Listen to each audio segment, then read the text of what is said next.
এই সরকারের সময়ে বেশ কিছু জিনিস কেটেছে, আরও জিনিস কাটবে, আরও সংশোধন হতে হবে। তো আপনার কাঠামোগত সংশোধন প্রয়োজন হয়ে গেছে যুগের পরিবর্তনের কারণে, টেকনোলজির পরিবর্তনের কারণে।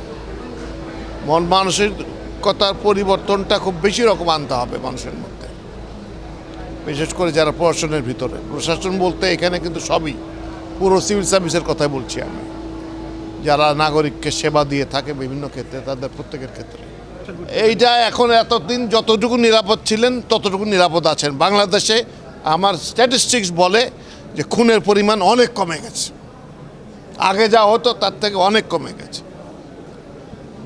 এখন কি প্রভাব ফেলবে না এটা বলা খুব মুসিবত। আমার কে মারা গেল তার উপর নির্ভর করে, তাই না? এই সময় এইটা হলো না কেন, ওইটা হলো না কেন, তার সাথে সময়ের বললে আমি বলবো যে যথেষ্ট স্পিডে কাজ করেছে সরকার। অন্য একটা সাধারণ এটা যুদ্ধকালীন সরকারই বলা যায়।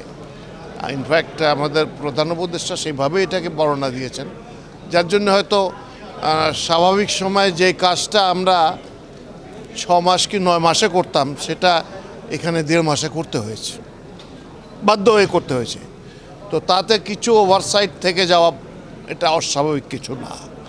বিশেষত যেখানে আমাদের দেশে, আমাদের পাকিস্তান এবং ভারতে যেখানে ব্যুরোক্রেসিটা স্ট্রং রয়েছে, আমাদের ব্যুরোক্রেসির মধ্যে অনেক দুর্বলতা ঢুকে গেছে গত বিপুল সময়ের, মানে এই যে প্রায় 15-16 বছরের যে শাসনকাল গেছে সেই সময়। এটা তো যখনই কেন আমরা স্বৈরতন্ত্রের বিরুদ্ধে সবাই জনগণ, এর কারণ হলো স্বৈরতন্ত্র নির্ভর করে মানুষের উপরে না, জনগণের ভোটের উপরে না।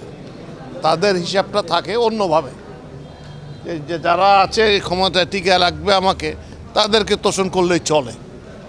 তো তার অংশ এই 4টা যে বিভাগ আছে সরকারের, যার চতুর্থ না আপনারা সহ সবাই আমরা এটার সাথে জড়িত। আমরা সবাই যদি আমাদের সবাই দায়িত্ব পালন করতাম তাহলে মনে হয় আমরা এতটা অবক্ষয় আমাদের জাতিগতভাবে হতো না।